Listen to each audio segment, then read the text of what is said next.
Bienvenidos al curso Fundamentos de la Ley número 16.744. Seguro social contra riesgos de accidentes del trabajo y enfermedades profesionales.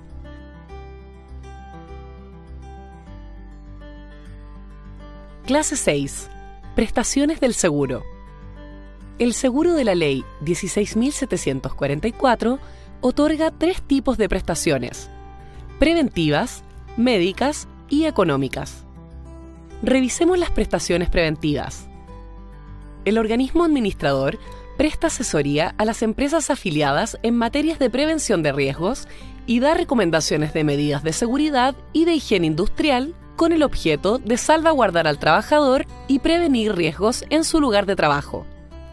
Dentro de estas actividades se encuentran las asesorías para la identificación de los peligros y la evaluación de los riesgos presentes en los lugares de trabajo, la prescripción de medidas para controlar esos riesgos, la realización de actividades de capacitación a las entidades empleadoras y a sus trabajadores, particularmente a los miembros de los comités paritarios de higiene y seguridad, y la realización de exámenes médicos a los trabajadores expuestos a determinados agentes de riesgo, tanto ocupacionales como de vigilancia de la salud.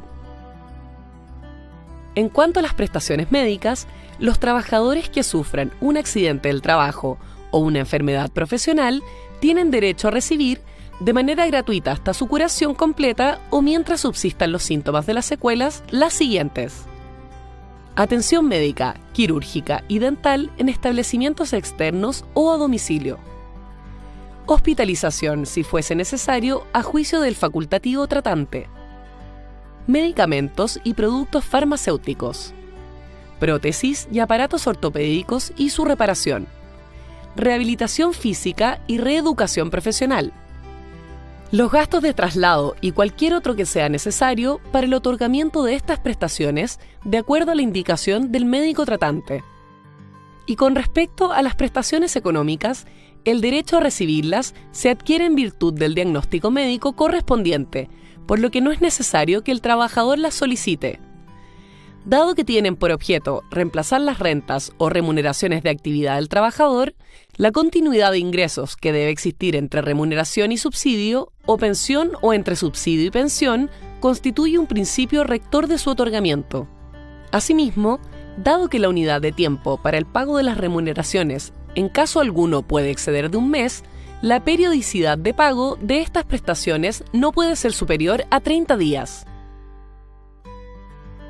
Las prestaciones económicas que contempla la Ley 16.744 son: por incapacidad temporal, subsidio por incapacidad laboral; por incapacidad permanente, indemnización global y pensiones de invalidez parcial o total; y por fallecimiento del trabajador o pensionado inválido, pensiones de viudez de la madre de los hijos de filiación no matrimonial, de orfandad y de los ascendientes que causaban asignación familiar según corresponda. Dentro de las prestaciones económicas están aquellas asociadas a una incapacidad temporal y las que aplican cuando existe una incapacidad permanente. Se considerará incapacidad temporal aquella provocada por accidente del trabajo o enfermedad profesional, de naturaleza o efectos transitorios que permita la recuperación del trabajador y su reintegro a sus labores habituales. La incapacidad temporal da derecho al pago de un subsidio. El subsidio se pagará durante toda la duración del tratamiento, desde el día en que ocurrió el accidente o se comprobó la enfermedad, hasta la curación del afiliado o su declaración de invalidez. La duración máxima del periodo de subsidio será de 52 semanas, prorrogables a 52 más cuando sea necesario para un mejor tratamiento o para atender la rehabilitación. En el caso de las prestaciones por incapacidad permanente, lo primero es tener claro cuándo corresponde dicha evaluación. Se considerará invalidez el estado derivado de un accidente del trabajo o enfermedad profesional que produzca una incapacidad presumiblemente de naturaleza irreversible, aun cuando deje en el trabajador una capacidad residual de trabajo que le permita continuar en actividad. Las prestaciones económicas por incapacidad permanente requieren que se haya completado el proceso de evaluación de dicha incapacidad. La evaluación de la incapacidad, presumiblemente permanente, producto de un accidente del trabajo o trayecto, la realiza el organismo administrador al que se encuentra afiliado el respectivo empleador. En tanto, la evaluación de la incapacidad presumiblemente permanente, producto de una enfermedad profesional, la realiza la COMPIN, correspondiente al domicilio de la empresa. Para definir la prestación es necesario asociarla a un grado de invalidez. Definiremos como inválido parcial a aquella persona que ha sufrido una disminución de su capacidad de ganancia, presumiblemente permanente, igual o superior a un 15% e inferior a un 70%.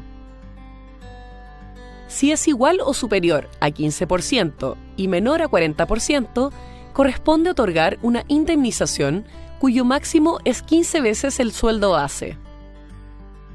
Si la invalidez es mayor o igual a 40% y menor a 70%, corresponde una pensión parcial equivalente al 35% del sueldo base. Por otra parte, se considera inválido total a aquella persona que ha sufrido una disminución de su capacidad de ganancia, presumiblemente permanente, igual o superior a un 70%. En este caso, corresponde una pensión total equivalente al 70% del sueldo base. Gran inválido es aquel que requiere del auxilio de otras personas para realizar los actos elementales de su vida. Estas personas reciben una pensión que puede ir del 90 al 100% del sueldo base. Las pensiones de invalidez se pagan hasta que el beneficiario cumpla la edad para pensionarse por vejez. A partir de esa fecha, comenzará a gozar de la pensión de vejez.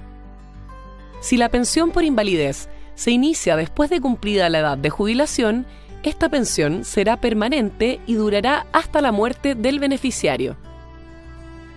Si el accidente del trabajo o la enfermedad profesional producen la muerte del afiliado, o si fallece el inválido pensionado, tendrán derecho a percibir pensiones de sobrevivencia la cónyuge sobreviviente, la madre de los hijos de filiación no matrimonial del causante, el viudo inválido, los hijos del causante u otros beneficiarios. A falta de los beneficiarios antes señalados, los ascendientes y demás descendientes del fallecido que le causaban asignación familiar tendrán derecho a una pensión similar a la de orfandad. Para tener derecho a las pensiones de supervivencia, los beneficiarios indicados deben cumplir requisitos que están establecidos en la normativa legal.